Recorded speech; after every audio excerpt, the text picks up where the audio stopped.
Like the rest of the world, I've spent the last 4 months under lockdown in my apartment due to the global pandemic. And for a climate activist whose main purpose is to mobilize folks, this presented a unique set of challenges.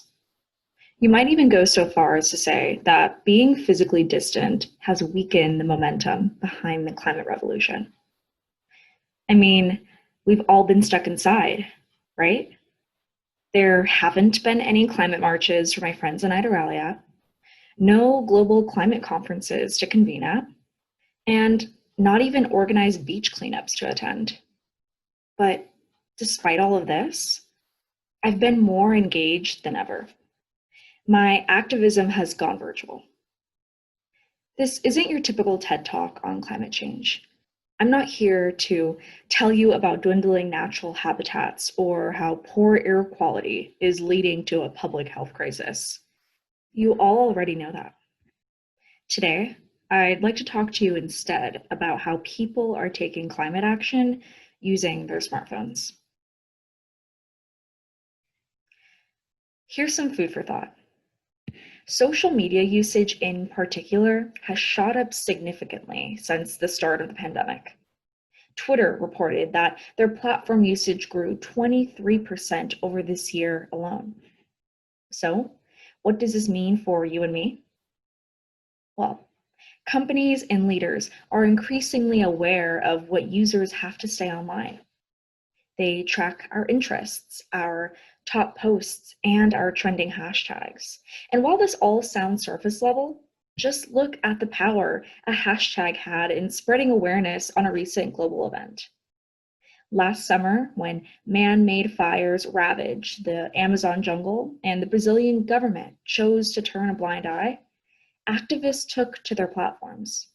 With over 1.3 million engagements across the web, the movement went from conversation to mobilization.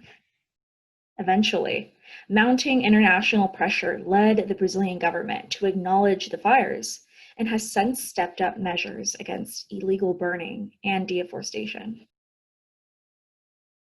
It was maybe time to start using social media for environmental activism. I was now certain that no one else was going to create the type of platform that I wanted to see. And if there was just the slightest chance that I could inspire anyone, then I was going to take it. Fast forward to my university graduation. My iPhone library was filled with photos, both from commencement and graphic designs for this new platform I had in mind called Climate Action Lab. I reached out to everyone I knew for help. My boss for helping draft our mission statement, my friends who pitched story ideas, and my colleagues for their recommendations on industry websites to keep up with. I had no idea what I was getting myself into. I never ran a site or managed interns before. And honestly, upon launch, we had no money, no resources, and no clue what Climate Action Lab would turn into. So we just started doing what young people do best. We created thoughtful graphics to ease our audience into data-heavy information. We use memes to make the conversation around climate action more relatable. And we used hashtags to drive our content further into the digital sphere than we originally imagined. Before I knew it, we were gaining traction. Our community grew, and by using this platform as a tool, demand for more stories and more issues to organize around grew too. Somehow, we ended up hosting a panel of young local climate leaders to share their experiences and discuss how to get involved. The night before the event, I stared at my ceiling and wondered if anyone would show up. But somehow, it worked out.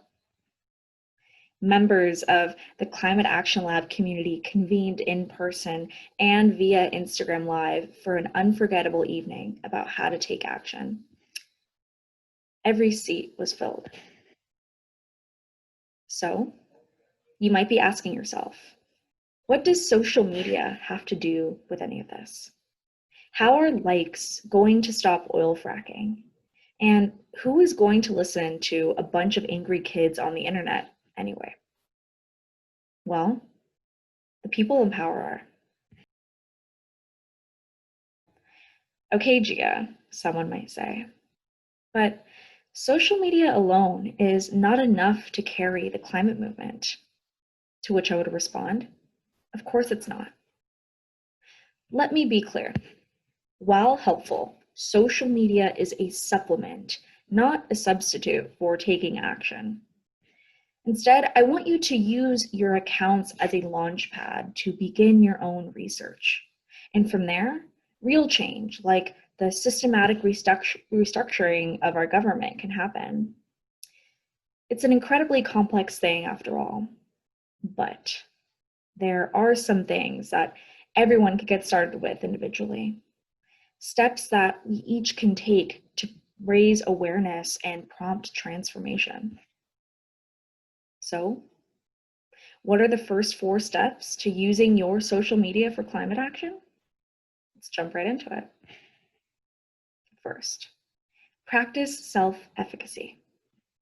If there's one thing I've learned this past year running Climate Action Lab, it's that if you don't think you are capable of making an impact, then chances are you probably won't. Think to yourself, when faced with a challenge, do you feel like you can rise up to the occasion, or do you give up in defeat? You see, when you believe that you have the ability to accomplish your goals, then you are most likely to. Folks who have high self-efficacy tend to develop a stronger sense of commitment to their interests and recover quickly from setbacks. They bounce back stronger, which is important as an activist when you are bombarded with what feels like only negative news sometimes. Trust that your work matters, because it does. Second, do your homework. One of the many great things about being an ally is that we continue to learn and grow with the climate movement.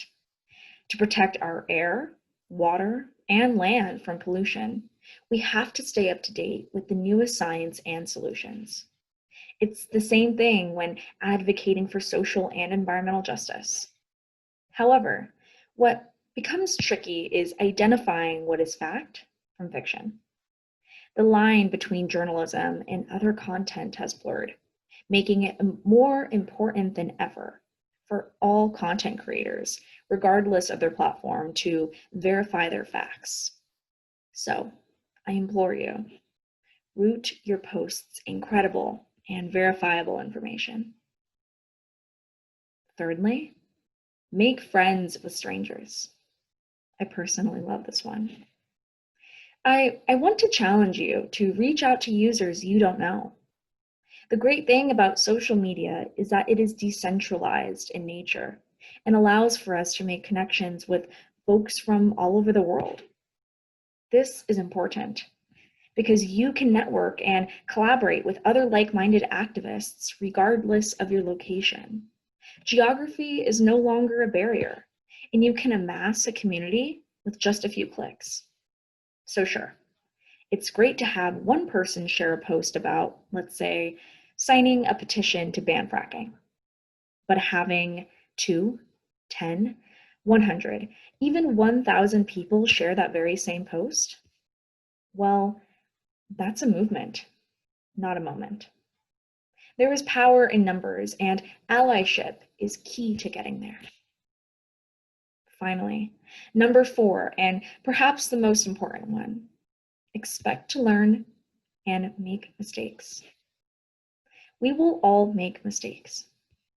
It's a part of continuing to educate ourselves and grow as an ally. Even the most experienced advocates have said something wrong, and I know I have. Take a look back at what you've posted before and learn from any past mistakes. You can use this moment to learn what went wrong and share what you learned with others. By educating yourself, you can help allies who may be experiencing similar mishaps. It will be uncomfortable, but it is necessary to make meaningful progress in the long run. I never thought that I would be here, making a case for using social media to raise awareness around climate change. But things have changed. Our livelihoods are at stake.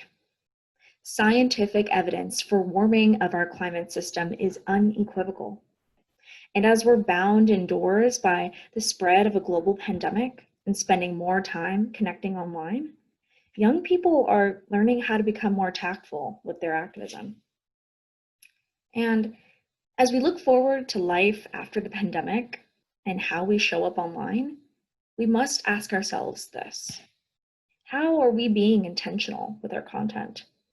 How are our actions contributing to the greater good? And how am I adding to the conversation? Are any of the above not reason enough to engage as a climate activist? Are you still questioning the validity of social media as a tool for change? Remember, it's what has caused millions of youth to flood the streets and protest. It's what has created an online community of thousands of climate activists at my fingertips. And it's what has brought me here on the TED stage today.